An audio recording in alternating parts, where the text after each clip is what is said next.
কালের সাক্ষী হয়ে আছে প্রায় ৭৫০ বছরের পুরনো এক মসজিদ। ৩ গম্বুজ বিশিষ্ট মসজিদের মূল অংশটির কারুকাজ শাহ রুস্তম রহমতুল্লাহ আলাইহের পুণ্যস্মৃতি আজও বহন করে চলছে।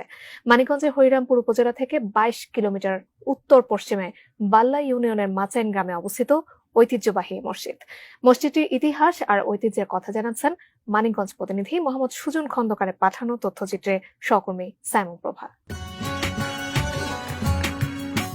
সাদা পাথর, চুন ও সুরকি দিয়ে তৈরি মসজিদটির নিখুঁত কারুকার্য দেখতে প্রতিদিন ভিড় করেন দর্শনার্থীরা। দেশের বিভিন্ন প্রান্ত থেকে আসেন তারা। মসজিদের পাশেই রয়েছে শাহ রুস্তমের মাজার। এই মসজিদের নামকরণ ও তৈরি সম্পর্কে রয়েছে বিভিন্ন জনশ্রুতি। স্থানীয়রা জানান, শাহ রুস্তম ধর্ম প্রচারের জন্য বাগদাদ থেকে এদেশে আসেন। পরে এ অঞ্চলের ইছামতি নদীতে বাঁশের তৈরি মাচার ওপর ইবাদতে মগ্ন থাকতেন। সেই থেকে মাচাইন নামটি প্রচলিত। কেউ বলছেন এটি গায়েবী মসজিদ, এক রাতের ব্যবধানে মাটির নিচ থেকে গজিয়ে উঠেছে। হযরত শাহ রুস্তম বাগদাদী রহমতুল্লাহ আলাইহ সুদূর বাগদাদ থেকে ধর্ম প্রচারের জন্য এই দেশে আসেন। এই অঞ্চলের নাম ছিল তখন ত্রিমোহনা। মানে ত্রিমোহনা হচ্ছে তিস্তা, কোশি, ভুবনেশ্বরী 3 নদীর সঙ্গমস্থল ছিল এইটা। উনি এখানে আসার পরে মাচাইল নিয়ে বসবাস করার কারণে এই স্থানের নাম হয় মাচাইল। যারা কলার ব্যাপারী ছিল তারা কলার ব্যাপার করতো, গোয়ালনন্দ থেকে এই পার আসতো।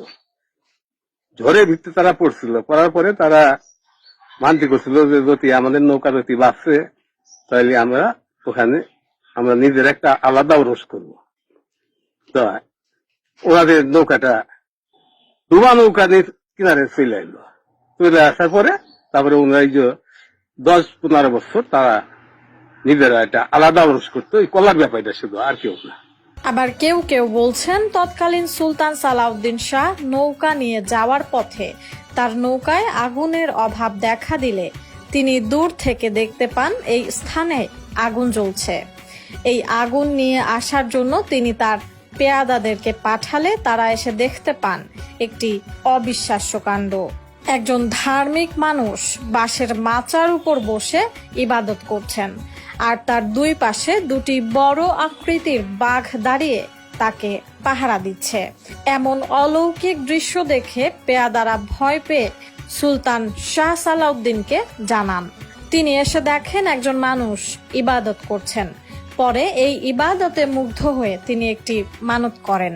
তার মনোবাসনা পূর্ণ হলে তিনি সেই স্থানে একটি মসজিদ নির্মাণ করবেন। সুলতান আলাউদ্দিন হুসাইন শাহ উনি যখন এখান দিয়ে আপনার যাতায়াতের সময় ওনার স্টিমারের আগুন নিভে যায়, এটা হলো আমাদের পারিবারিক সূত্রে জানা আর কি।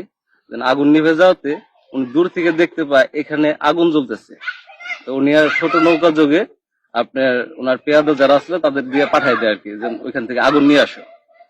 ইতিমধ্যে ওই পেয়াদারা যখন ছোট নৌকা যোগে আসার পরে দেখে যে আপনার এখানে দুইটা বাঘ দুই পাশে রয়েছে আর সাধু বাবা মাচালের উপর বসে রয়েছে। এটা দেখে তারা ভয়ে আবার ফেরত যায় সুলতানের কাছে সবকিছু বলাতে সুলতান সাহেব উনি নিজে এখানে আবার আসেন। আইসে এই দরবেশের সাথে দেখা করে কথাবার্তা বলে মনের বাসনা পূরণের জন্য উনি একটা মসজিদের মানত করেন।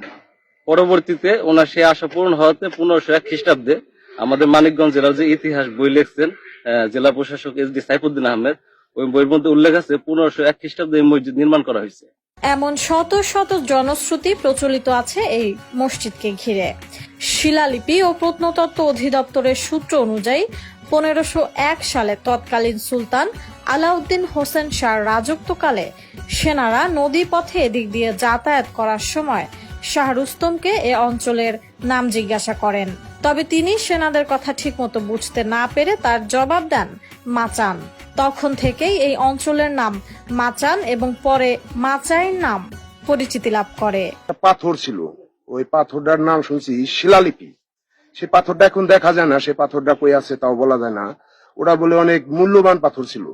এখন তো যে পাথর আছে এটা তো দেখতেছেন, এটার উপরে মানুষে এসে ভক্তি শ্রদ্ধা রাখে, দুধ দেয়, ঠিক আছে। তার মূল্যবান যার একটা পাথর ছিল সেই পাথরটা আর কি আমরা এখন দেখি না। আমি শুনছি যে অনেক মূল্যবান একটা পাথর ছিল, ওই পাথরের 3 ভাষায় খোদাই করা লেখা ছিল। উনি ওখানে এই জেন থেকে আইছে, বাগদাদ থেকে, ওখান থেকে উনি ওইটা নিয়ে আইছিল। এই জায়গায় আসলে পদে মানুষে যা মানে আল্লাহ তা মাফ করে। একটা ওরস হয়, ওরস উপলক্ষে আমাদের দেশের অনেক জায়গায় থেকে লোকজন এসে আরাধন করে আল্লাহর কাছে। শাহ রুস্তম বগদাদী রহমতুল্লাহ আলাইহি তিনি আল্লাহর একজন ওলি ছিলেন। তাকে ওলি নামেই সকলে চেনেন জানেন। তৎকালীন সময়ে ভারতবর্ষে এবং বাংলাদেশে যে সমস্ত আল্লাহর ওলিরা দিন প্রচারের জন্য আসছিলেন তাদের মধ্যে হয়তো উনি একজন। এ বিষয়ে হরিরামপুর উপজেলার নির্বাহী কর্মকর্তার সঙ্গে মুঠোফোনে কথা হলে তিনি এটিএন নিউজকে জানান, মাচাইন শাহী মসজিদটি 12 সেপ্টেম্বর 2005 সালে সংরক্ষিত পুরাকীর্তি হিসেবে ঘোষণা করা হয়েছে। এটা আমাদের একটা ঐতিহ্য। দীর্ঘদিনের ধরেন মসজিদটার প্রাকৃতিক আপনার যে স্ট্রাকচারাল যে বিউটিফুলনেস, এটা আসলে যে কোনো ব্যক্তিকে মনোমুগ্ধ করে এবং ভিতরের স্থাপনা আমাদের ঐতিহ্য ধারণ করে। সুতরাং এটা আমরা চেষ্টা করছি যে এটা সংরক্ষণের জন্য এবং যাতে এটা আরো দীর্ঘদিন সংরক্ষিত থাকে সে বিষয়ে আমরা কাজ করছি। সাইমন প্রভা, এটিএন নিউজ।